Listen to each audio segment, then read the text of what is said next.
اليوم جيناكم خبر جديد وحصري من الملعب البارد بمدينة الرباط. الملعب اللي ولا حديث كل محب لكرة القدم وهواة المشاريع الرياضية الكبرى. خليك معنا حتى الأخير، راك غادي تسمع معلومات لأول مرة.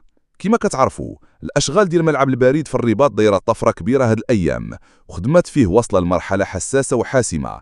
من أبرز التطورات اللي تقدر تشوفها بالعين المجردة هي أن الرافعة العملاقة تم تفكيكها نهائياً. هاد الرافعة اللي خدموا بها أشهر باش يركبوا كل هياكل السقف الفولاذي واللي سالت المهمة ديالها بنجاح.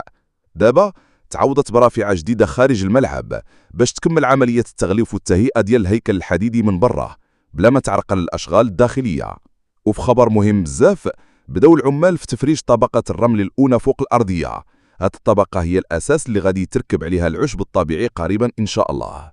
هاد العملية كتطلب دقة كبيرة باش تكون الأرضية متساوية ومستعدة تستقبل أجود أنواع العشب اللي غادي يعطي منظر خيالي لوسط الميدان.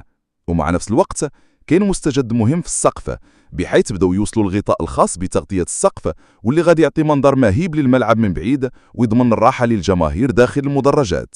بالنسبة للكراسي، المدرج الأرضي سالوا تقريبا من تركيب الكراسي ديالو بالألوان المختارة اللي كتعطي منظر موحد وراقي، والعيون دابا موجهة للمدرج العلوي اللي حتى هو غادي بسرعة كبيرة نحو الاكتمال.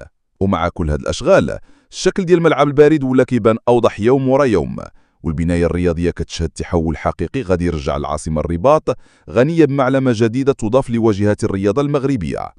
المشروع داير خطواته بثبات، وكل المؤشرات كتشير أن ملعب البارد غادي يكون إضافة مهمة للبنية التحتية الرياضية في المغرب، والموعد قرب باش نشوفوه عامر بالجماهير ومزخف بالأهازيج.